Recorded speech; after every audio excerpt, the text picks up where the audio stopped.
지난번에 검찰 조사를 받고 나온 우병우 전 청와대 민정수석에게 최윤수 전 국정원 차장의 그 구속영장이 청구됐다.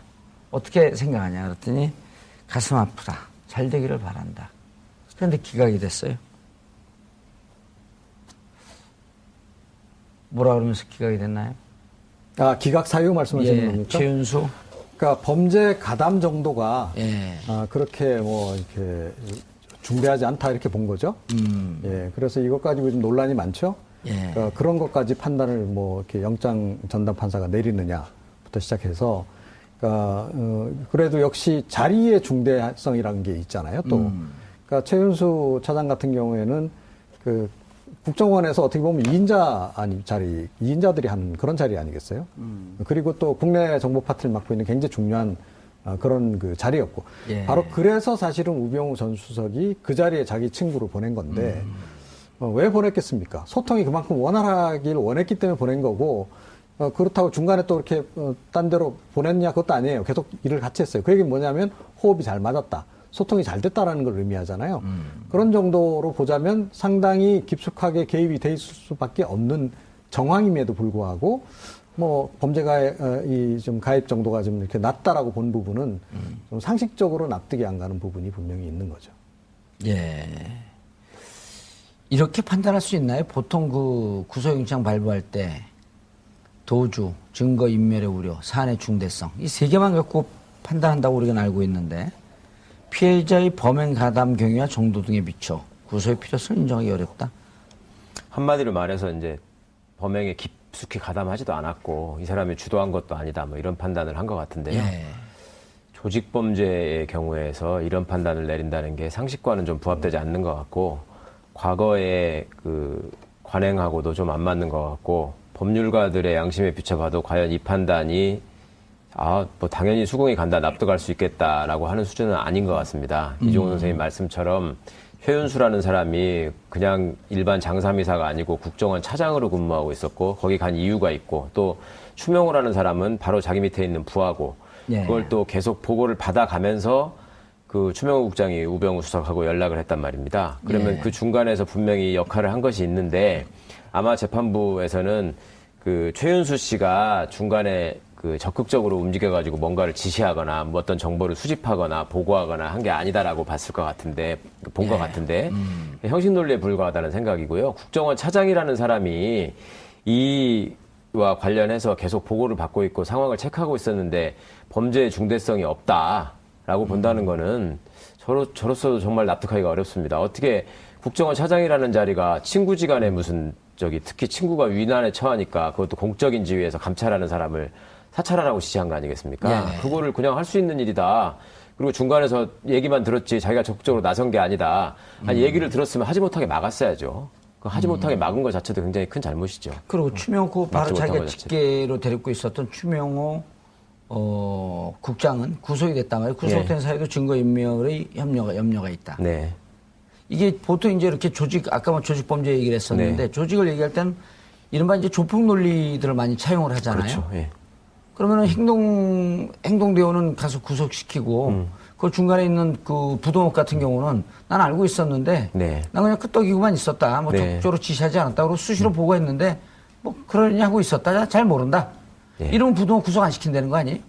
그러니까요. 그렇게 연결될 수 있는 얘기인데 뭐 수사 기록을 꼼꼼하게 보지 못한 상황에서 예. 무조건 영장전담 부장판사의 판단이 잘못이다 얘기한 것도 좀 성급할 수 있겠지만 누차 말씀드리지만 이 국정농단 사건의 영장심사에 있어서 일반인들의 일반 사건에 적용하는 그 영장심사 기준과 과연 이게 같다고 스스로 생각하는지 좀 돌아봤으면 좋겠습니다. 그러니까 보통 사람들의 경우에 고관대작이 아닌 사람들의 경우에 이 정도의 가담 정도와 또 이것도 분명히 증거인멸의 우려가 있느냐 없느냐의 문제를 봐야 될 것 같거든요. 그런데 그 부분에 대해서는 아무런 언급이 없고 피해자의 범행 가담 경위와 정도 등에 비춰보면 구속할 필요가 없다라고 생각된다. 이렇게만 했다라는 건 글쎄요, 논리적으로는 좀 안결적이지 않은 것 같습니다. 저는 개인적으로 가장 납득이 안 가는 부분이에요. 그러니까 최윤수 차장이 이석수 특별감찰관 관련해서 이제 뒷조사에 들어갔을 때 추명호 국장에 가서 이제 보고를 하니까 뭐 우병우 전 수석 원한 대로 해주라고 그렇게 얘기했다 그러잖아요. 그렇죠. 예, 그건 다 드러난 거죠. 그건 지시 아니냐는 거죠. 그럼요. 그거는. 그리고 그렇게 묵인도 지시 아닌가요? 그러니까 중간관리층에 있는 또는 그 가장 그 최상위층에 조금 전에 이제 말씀하셨듯이 고개 끄덕이는 정도만 해도 이거는 결국 지시나 다름없는 건데. 그리고 1차장이라고 하면서 예. 1차장은 그 해외, 2차장은 국내 파트를 총괄하는 지위거든요. 아, 그럼요. 그러니까 조금 전에 말씀드렸듯이 그러니까 범죄에도 중대성이 있지만 자리에도 중대성이라는 게 있는 거잖아요. 그리고 요즘에 이제 최근에 과거에는 사실은 이제 뭐 이런 사건이 터지면 아랫사람들만 처벌하고 끝났지만 최근에 좀 바뀌고 있는 거 아닙니까? 아, 그 그렇죠. 위에 상위 최근이죠. 계층에서 네. 지휘 라인에 있는 사람들도 다 처벌하는 그런 추세로 가고 있는데 그렇죠. 핵심 지휘 라인에 있는 사람이잖아요. 그런데 이걸 제외시키고 이 사람 뭐 이렇게 범죄 가담 정도가 적다. 고개만 끄덕끄덕 해도 이건 굉장히 위중한 죄라고 하는 점을 그러니까 너무 외면한 게 아닌가 그렇게 생각이 당연한 돼요. 말씀이고요. 아마도 법원에서는 구속은 수사의 수단일 뿐이지 처벌로 보면 안 된다라는 말을 할지 모르겠는데 현실적으로 그걸 처벌로 인식하고 있고 사람들이 이렇게 받아들이고 있다면 그 의미가 있는 거겠죠. 그리고 예. 추명호 국장이 최은수 차장을 찾아가서 왜 물어봤겠습니까? 제가 보기에는 분명히 자기가 봐도 좀 찜찜한 구석이 있으니까 특별감찰관이 감찰하는 거를 방해하고 정보를 수집해서 보고하라고 하니까 뒷조사를 하라고 당사자가 하니까. 예. 추명호 입장에서도 아무리 자기가 우병우 사람이지만 좀 찜찜하니까 말하자면 윗사람한테 승인을 받아서 자기도 좀 편하게 일을 하려고 했던 거 아니겠어요? 네. 그렇다면 명백히 이 사람한테 용기를 준 거고 공범으로 가담한 거죠. 그거를 국정원 차장으로 세상에 있었던 사람이 국가기관 간에 또 국가의 중요한 자리에 있는 사람이 어떤 비리나 의혹을 받고 있느냐 그 감찰의 필요성이 있느냐 이런 걸 놓고 판단한 게 아니라 아니 우병우하고 나하고 친구고 우병우가 나 이 자리에 보내준 거니까 이 생각이 솔직히 말해서 앞섰을 거 아닙니까? 그래서 그렇죠. 그냥 해달라는 대로 해줘라 이렇게 얘기한 건데 네. 그냥 이 그것도 사람은 지시죠. 예 그렇죠. 해달라는 대로 해줘라라고 했기 때문에 가담 정도가 높지 않다. 이거는 말이 안 되는 거죠. 그런 상황을 들었을 때 제가 들어오기엔 적극적 지시로 보이는데요. 제대로 된 검사 출신의 법률가라면 거기서 그건 안 된다라고 막았어야죠. 그러니까 사실 해달라는 대로 해주라는 얘기는 전권을 준 거잖아요. 그렇죠. 네 맘대로 해라 이거죠. 그러니까 자기가 판단 내려야 될 부분까지도 네가 판단 내려서 네가 알아서 하라라고 이야기를 한 거기 때문에 자기 권한을 넘겨준 것인 거지 이게 지시도 이 정도가 최고 지시 아닌가요 사실은? 근데 오민석 판사는 네. 왜 그런 얘기를 했냐는 거예요. 그건 납득이 안 간다는 거죠. 그런 부분이. 지극히 상식적으로. 형식적인 판단을 했다는 비판을 하는 겁니다. 그러니까 판사의 위치에서 특히 서울중앙지방법원의 영장전담 부장판사로서 현 국정농단 사건에 대한 국민적인 관심이나 여망을 생각한다면 앞으로 우리나라에서 이런 류의 비슷한 일이 벌어지지 않도록 하려면 어떻게 하는 것이 법률가로서 올바른 판단일까에 대해서 저는 생각을 해야 된다고 봅니다. 그런데 그동안에 이루어진 판단이나 쭉 일련의 몇 가지 납득할 수 없는 결정들을 보게 되면 지극히 형식적으로 아니 그냥 일반 그 무슨 친구들 간에 이루어지는 범죄인 것처럼 동네 사람들 간에 이루어지는 범죄인 것처럼 아니 그 사람은 중간에서 얘기만 들었지 직접 가서 뭐 뺏어온 것도 아니고 뒷조사한 것도 아니잖아. 이런 생각을 한다는 거는 지나치게 나이브한 판단인 것 같고요. 그러니까 국민들도 납득을 못하는 거죠. 근데 그거에 대해서 왜 판사의 결정에 왈가왈부하느냐 이렇게 하면 사법권의 독립을 훼손하는 것이다라고 얘기하는 것조차도 저는 성립이 될 수 없다고 아니, 봅니다. 그러니까 이제 그 말씀으로 넘어가기 전에 그래서 이제 우수천 수석에게 기자들이 물었단 말이에요. 그 불법 사찰 부분에 대해서 어떻게 생각하냐 그랬더니 좀 가정적이다. 너무 가정과 그 상상을 많이 한 거 아니냐. 국정원의 일상적인 보고였고, 근데 업무 분야에 썼다. 이렇게 한 거란 말이에요. 근데 이석수 특별감찰관이 청와대 내부의 주요 인사, 그 다음에 가족, 뭐 이런 등등이 자기 임무인데, 그 감찰하는 게 임무인데, 그거를 하고 있는데 저 무슨 일을 하는지 뒷조사를 해봐라? 그럼 불법 도감청한 게 증거가 나왔잖아요. 그렇죠. 이석수 네. 특별감찰관이 조선일보 기자하고 통화한 것을 그대로 MBC에서 보도한 거 아닙니까? 이건 지금 묻지도 않고 있어요. 어떻게 불법 도감청이 됐는지. 그러니까. 근데 그 부분에 대해서 우병우 현재는 민정수석으로서의 일상적 업무다. 이렇게 얘기하고 있단 말이에요. 네, 그러니까 사실은 그게 이제 직권남용이죠. 그 부분이. 그러니까 말도 안 되는 일을 한 거 아니에요? 특별감찰관이 움직일 때는 일단은 그냥 두고 보는 게 정상인 거죠. 만약에 특별감찰관이 다 감찰 결과 해서 결과 보고서까지 나왔는데 그 감찰하는 과정에서 문제가 있었다거나 아니면 직권이 그야말로 특별감찰관 자신이 직권남용을 했다거나 이런 게 있으면 그 다음에 그건 조사를 해야 될 문제지 지금 특별감찰이 진행되고 있는 과정에서 뒷조사를 한다는 거는 명백히 그 특별감찰 자체를 막으려고 하는 의도가 아닌다면은 누가 그런 짓을 하냐는 거죠, 공무원들이. 그러니까 그것 자체가 일단 말이 성립이 안 되는 거고, 그러니까 우병우 전 수석은 지금 계속 지금 언론이나 이런 쪽에 소설 쓰고 있다라고 좀 이야기를 하고 있는 건데, 지금 처음에 그렇게 소설처럼 여겨졌던 것들이 거의 지금 사실로 다 밝혀지고 있는 드러나고 거잖아요. 있죠. 그런 상황에서 그러니까 계속 그런 뭐 소설 그만 쓰라는 식으로 이야기하는 것은 이거 역시 굉장히 오만한 태도다. 저는 그렇게 생각을 합니다. 그 최강 변호사님, 네. 김영한 타계한 김영한 전 민정수석의 2014년 업무 수첩을 보면 이른바 이제 그때 정윤회가 박지만 씨를 미행했다라고 하는 얘기. 그런 얘기 나왔을 때 이제 그 문제 그다음에 이제 뭐 최순실 등등에 대한 문제를 우병우가 잘 처리하면서 사실 이제 이후에 보도된 거 보면은 김영한은 제끼고 예. 우병우 민정비서관과 김기춘과 직거래한 흔적이 있다. 예. 그런 의혹이 있다. 그런데 이제 김영한 전 민정수석의 수첩을 보니까 우병우 팀이라고 하는 표현이 나와 있단 네. 말이에요. 그럼 우병우 팀이라고 하면 지금 이제 결과론적으로 보게 되면 최윤수, 추명호 이런 등등이 직보하는 라인을 우병우 팀으로 얘기한 거 아닐까요?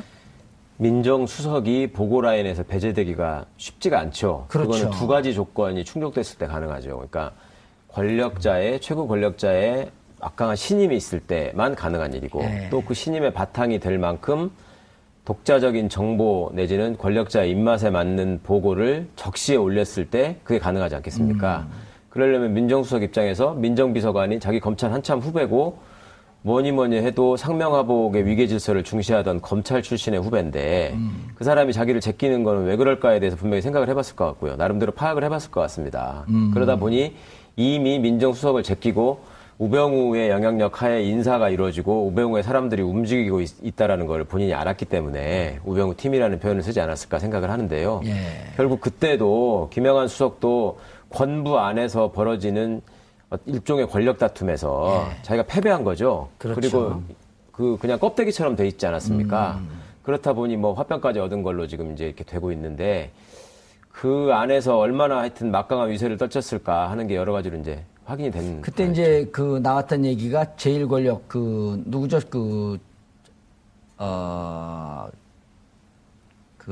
권력설. 제일 권력은 최순실. 권력설 1위가. 권력설 1위, 2위 정윤회, 예, 예. 3위가 박근혜. 예. 그때 그 문건 아닙니까? 그렇죠. 예. 그거 나오자마자 이제 이것을 그 기밀 유출로 해갖고 조응천 예. 비서관을 이제 내치는 그 사건이었었는데. 네. 자, 그럼 최은수가 기각이 됐다? 그럼 최은수 윗선으로 보이는 우병우 영장을 곧 청구할 거로 보이는데 여기도 또 기각되는 거 아니에요? 이렇게 되면? 글쎄 그런 우려들을 많이 하시는데 법원이 구사한 논리로만 그대로 일관을 한다면 우병우는 꼭 구속이 돼야지 맞을 것 같습니다. 그렇죠. 최은수는 가담 정도는 적고 예. 추명호는 구속이 됐고 추명호가 직보했던 우병우는 가담 정도가 주도적이잖아요. 예, 보고를 한 사람, 지시를 받고 보고를 한 사람이 구속이 됐는데 예. 그러면 지시하고 보고받고 위에 있으면서 그것도 자기의 이익을 위해서 한 거란 말입니다. 예. 자기를 감찰하니까 확인하라고 한 거잖아요. 그러니까 이거는 정상적으로 따지면은 당연히 구속사유에 해당한다고 봐야 되고 또 이번에도 설마 구속영장을 기각하지는 않을 거라고 기대합니다. 예, 기대하시는 거죠.